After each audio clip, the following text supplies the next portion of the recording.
we acknowledge and pay respects to the traditional custodians of the lands on which we record, and especially to those who may also be living with a disability. Welcome to another episode of the Sunflower Conversations, where we will explore a variety of disabilities, the way in which people experience their disabilities, and discover the opportunities for society to make access and inclusion improvements for everyone.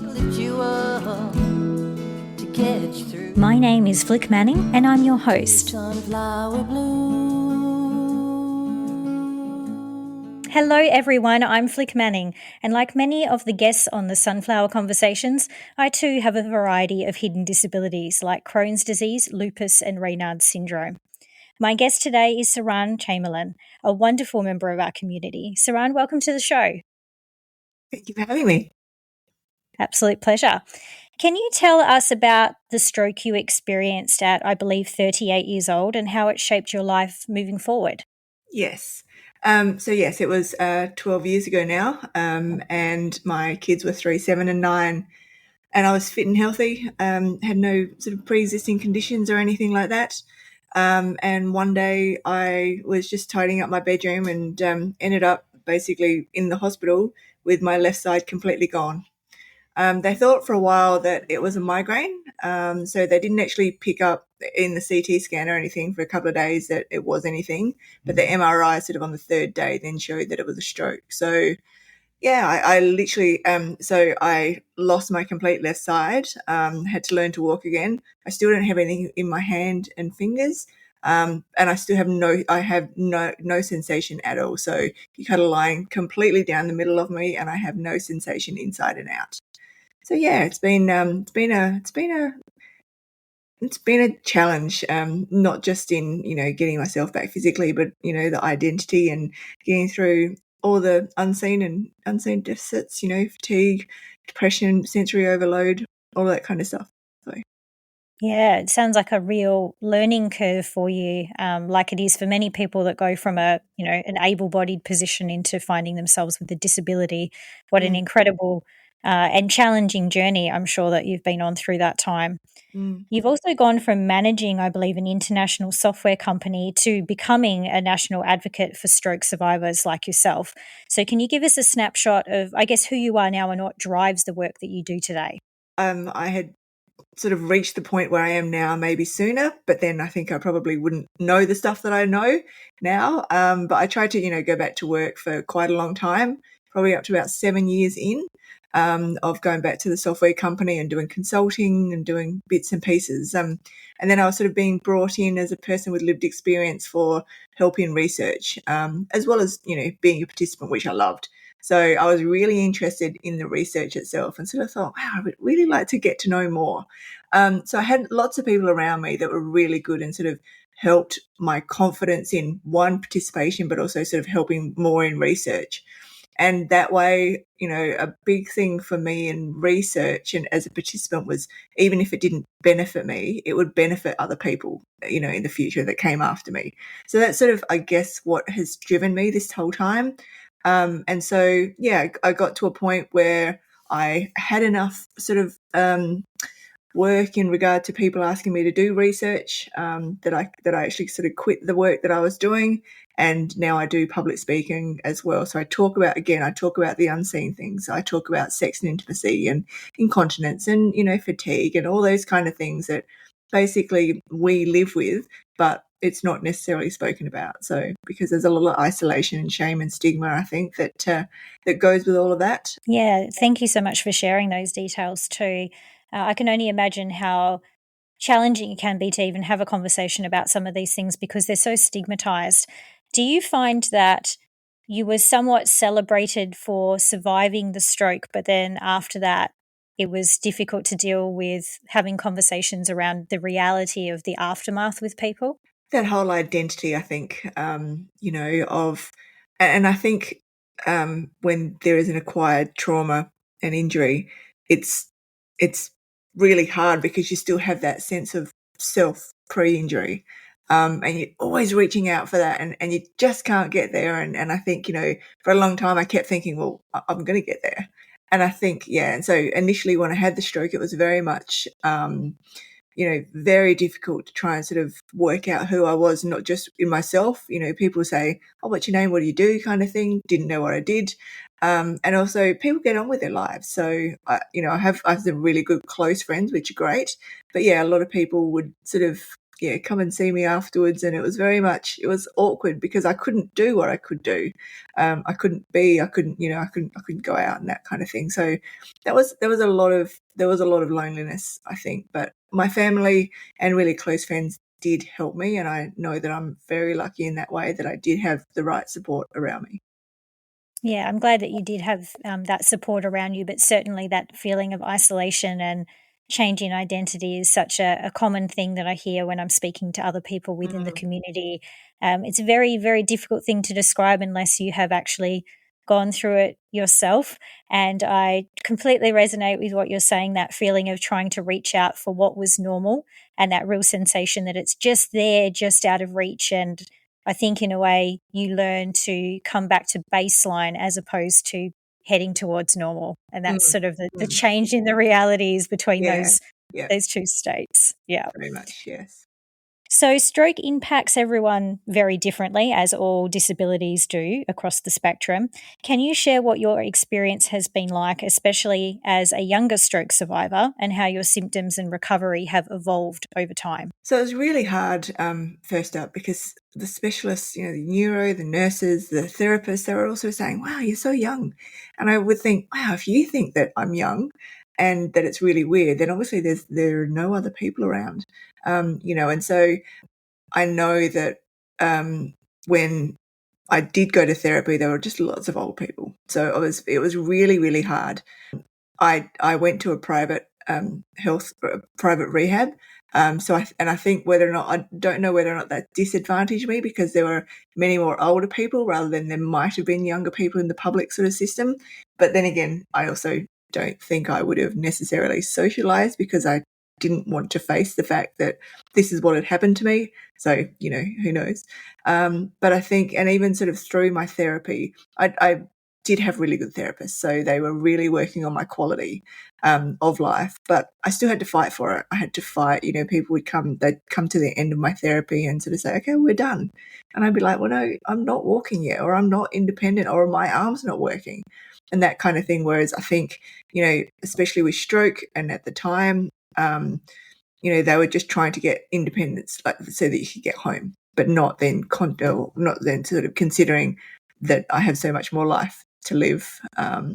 So it's been a journey, but I've sort of managed to have, the good therapists that have sort of led me through towards my goals, rather than fitting into their box kind of thing. So no, it's been a struggle, but only, I think, because I've been quite, loud and annoying and persistent, self-efficacy. But yeah, I think only because of that I guess I'm where I am now.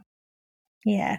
And kudos to you for doing that too. It's hard to sort of advocate in those situations too, because your identity has changed so much that that confidence to do that can be quite Mm, challenging too. So mm, hats off to you for doing it. And they always say, what is it? The squeaky wheel gets the oil. And I think to a certain extent, we all have to become the squeaky wheel. certainly do. Yeah, yeah, Yeah. yeah. Yeah.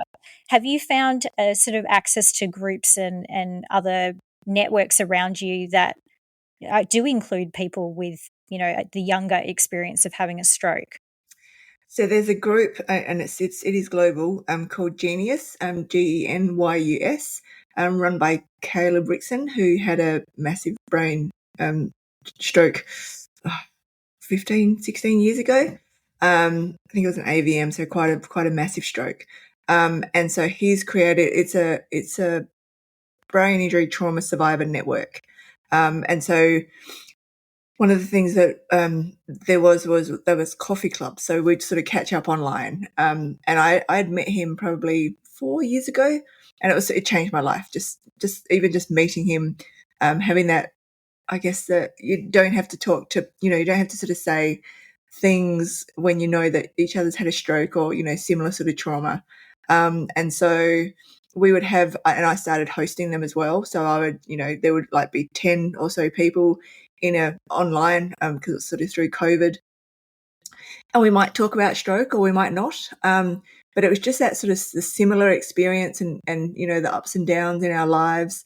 And yeah, there were lots of people that would come in really quite early after a stroke, which was not me, because I sort of came in like 8 years later. So there was a lot of hope in there, because you could see people who were quite young in after the trauma, and they could sort of see a bit ahead, and as well as having those ones who are quite older in the stroke perspective of being empowered to sort of help other people sort of feel better as well. So yeah, so that's really good. So it's a global network, and it's fantastic. Well, that's good to hear. So anyone listening, obviously that's a resource of course that you can additionally to reach out to get support. And as they say, representation matters so much. Being able to have someone to look to or listen to that has had your experience is worth its weight in gold, without a doubt.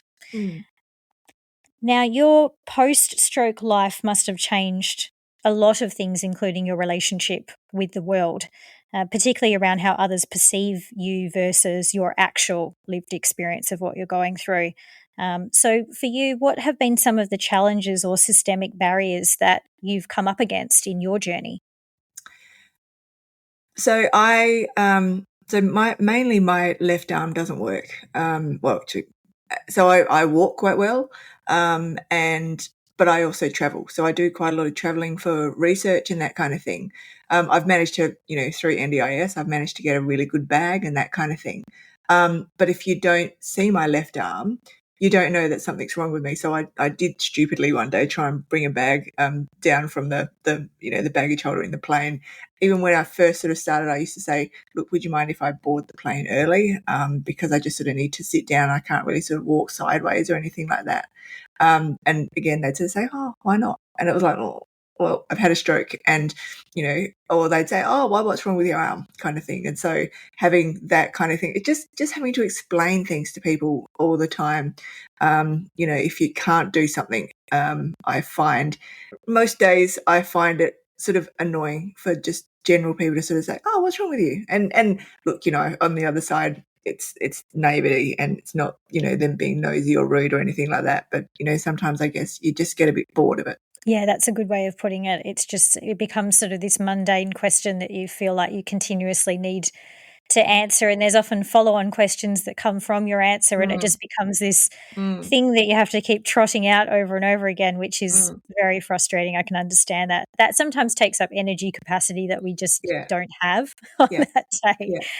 Now, you mentioned just before that you are involved in research. I believe you're also involved in co design and mentoring across several high level Mm, advisory groups. yeah. So, from your perspective, what are the most effective ways, really, that individuals, institutions, or systems can help remove barriers for people like yourself, especially the younger ones going through it? Research, I must say, research in stroke is really quite ahead of its time.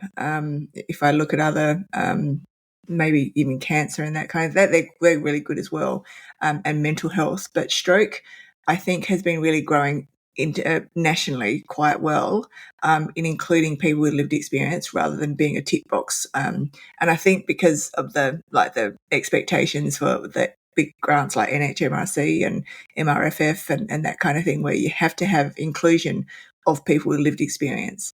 I think, it's a bit of, there's nothing about us without us. Like, you can't do stuff about research about stroke if you're not actually connected with people who've had stroke, and more so that live after stroke. That's a lot of the research that I do, is that life after stroke, living your best life kind of thing. So just being able to, and there's a bit of a power play, and which it is difficult, I guess, to bring in people with lived experience, but we're not also just our deficits. So we can bring a lot of expertise and a lot of knowledge. You can't just bring in any person with a deficit. Oh, you've had a stroke, so cool, we can bring you in for research. You need to bring the right person. It is a position description. There's no doubt about that.